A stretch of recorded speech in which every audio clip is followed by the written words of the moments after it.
Okay, so this tool is the first in a segment about buying used tools to build your shop.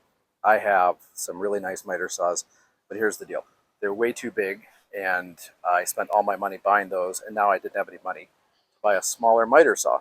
So I went to a tool swap where I bought this for $20. Um, and so what I need is something where I can come out here and I can chop boards about that long, that wide.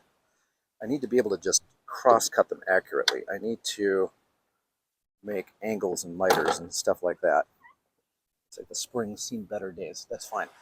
Um, what I'm going to do is I'm going to clean this up and fix it up and prepare it to do all the things I really need it to do. Um, so first things first, there's a lot of probably black walnut dust I don't want on here. I'm going to take this board off and pitch it, maybe. Um, and then I'm going to change the blade. Right now it actually has a blade for cutting metal on it, which is cool because I get a free metal cutting blade and I have a nice cross-cut blade. But then I'm going to use my machinist square to check and see how accurately set that is.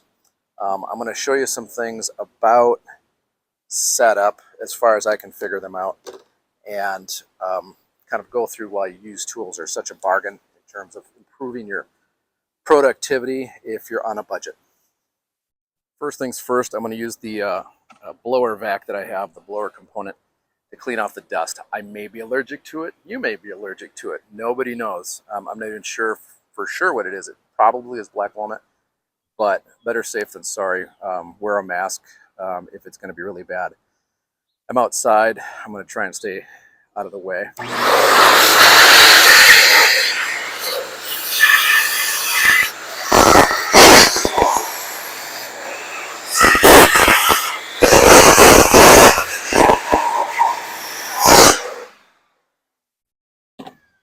You're going to see that some of the certain woods are very tacky and like to stick to stuff.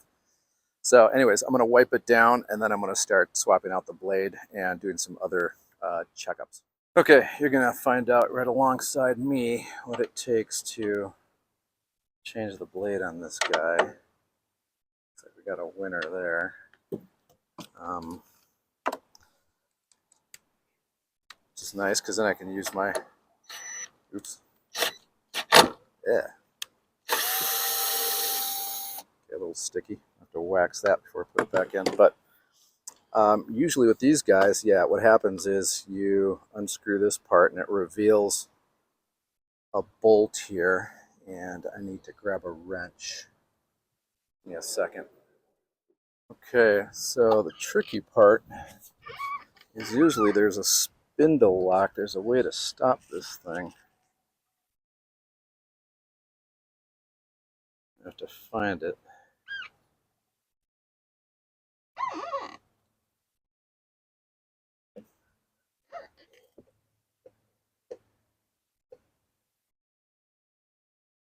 That doesn't make any sense.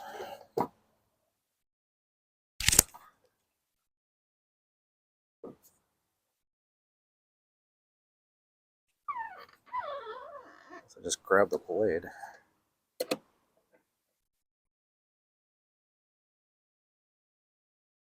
So just grab the blade. That'd be weird. But hey, the old timers. They didn't worry about any of it, I guess. Not to maybe duct tape put a glove on this tool, keeping that in mind. All right, so I'm going to put a blade on here. This doesn't have such a dramatic hook angle, which means the tooth is leaning forward. It's a little bit more upright, and that tends to be, I think, a little bit better for cutting things the long way, or not the long way, cutting across a piece of wood, because it's not so aggressive. It doesn't grab and it doesn't rip as much, at least as far as I know. So All right, so this is lefty tighty and righty loosey. And what you want to do is tighten this guy up. Can't believe that's how that works, but I don't know. I'm gonna have to maybe watch a YouTube video about changing the blade on an old Delta miter saw. Next thing is to swing the blade guard back into position here. And see if I can do it. There's got to be guys out there that own this saw right now that just think I am the dumbest person on earth. Of course, if you've seen some of my other videos.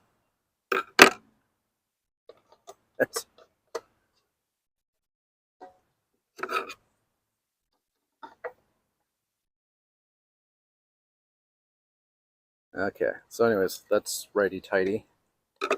Now my drill's back inside.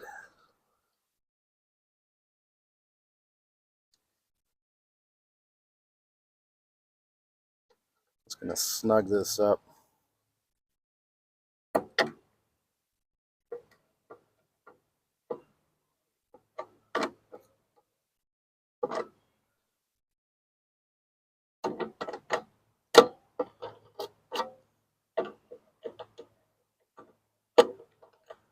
Yeah, so that's pretty good. So this is now a wood cutting machine. So first off, this has a fence here. Somebody bolted on this wood, and that's what you want to look for with a miter saw. Is you can attach things from the back onto the fence. Other fences will slide in and out and do all sorts of crazy things. This is a single bevel, which means that the whole thing will tilt this way, but it won't tilt that way, which is fine. Again, mostly I needed something to just cut, basically chop things up at a 90-degree angle. There's a number of adjustments, and the biggest one is you want to be able to dial in the saw. And so there's if it's not perfectly 90 degrees when it's coming down and cutting this way, when it's actually doing the chopping motion essentially, it has features adjustments. So you want to look for that. This is an older, smaller, less expensive tool, but it was designed for professionals. It's not an amateur saw where if it's missing some of the alignment things like that to calibrate it, that you're just kind of stuck and the saw is worthless. So I'm going to take this part, I'm going to take this fence off, this assembly here, and then I'm going to check it versus the actual metal fence and the tabletop in case this is crooked or wobbly, or just like there's some shape in there that's not telling me the true angles on the saw blade. And so for that, I'm using a larger machinist square. You can get these relatively inexpensively, and they're very accurate. They're more accurate than what wood requires in woodworking. So I'm going to take a look at that and see if it's at a right angle here and if it's chopping up and down properly that way. Okay, we're going to say goodbye to the old fence. I'm just going to put it on file here. Okay, so this was going to tell me what the model number is, the size blade. Every machine in America is supposed to have a sticker like this where you can get all the information you need. It's got the serial number to identify it, the model number, which I mentioned, Underwriters Laboratories, that they just make sure that all the machines don't start fires or kill people for the most part. Made in Taiwan, that's where the good stuff comes from now. Here's the important thing, the amps. So if you're going to put this on an extension cord, make sure you have the proper cord to support the needs of the motor. Because too thin a cord and the motor's going to get starved, and that could be a problem. Too much is not a problem, it'll run fine. So make sure that you've got the right cord or you're plugging it right into the wall with that amperage in mind. One feature of a miter saw is you can loosen this up and then it will tilt and give you a cut that way. You can do that. You want to make sure that whatever's bumping into what to manage those angles. There's a little bolt here, and then there's a plate here, and it travels down. It bumps on that. If you need to adjust that for a more correct 45-degree angle, it's important to have it. Somebody wants to see me do it, I can do it in a video further into the future, but I'm not going to do that right now. Dust collection, normally pretty terrible on these things. It's tough to corral all the dust, but it would be interesting to see how it works. A lot of guys just kind of build a box around the back of the saw and then they collect the dust from that. But there's a ton that you could do with this little saw, and I intend to do it, like chopping the ends of drawer sides, shortening lumber carefully. I'm going to try not to do stuff with nails in it. And so anyways, I'm just going to check and see now that I have that, that auxiliary fence and that tabletop that was put on here. I'm going to see what I have for angles here. Okay, so I'm going to pull up the guard, and I'm going to take this, and I'm going to put it right up against the wheel. And so it's flat on the table. You can see over here there's no daylight. And then that looks pretty good. So that looks okay. I'm going to throw it against the fence again real quick. And so when I push this against the blade, I don't want to deflect, I don't want to bend the blade or twist it, but that looks pretty good too. So time to do just a test cut and see if a piece of wood reflects that accuracy.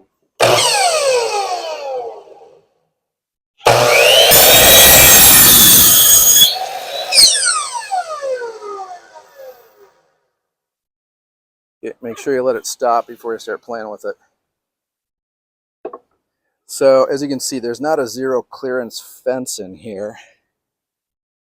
So it's a little chipped up, but if you just put a board in there and clamp it down, kind of like what was there, that will reduce this splintering. The important thing for the moment is to see if this is a square cut. I don't know if you can see it really, but that's pretty good.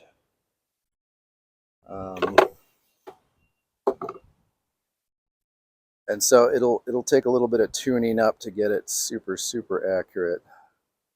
But for chopping wood down, I think it's pretty close, and it's going to be pretty handy. And another thing is, if you press this button down, there's a little tooth that disengages there, and that allows you to change the angles to what you need. So it can be anything, and then you can tighten it up to lock it with the knob. And that's it's super handy to make quick cuts with the miter saw, and it may not be as accurate as a shooting board or a guillotine, and I'll get to those shortly, not in this video, but shortly, and you can get a perfect cut.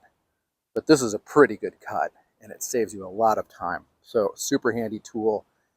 You don't have to spend a bunch of money on it. I got this one for 20 bucks. It's going to be a workhorse for me. I already know it.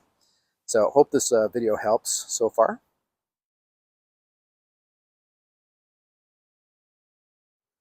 You know, we're going to really say hello to this saw by trashing the, oops, sorry, do this one-handed. Trashing the old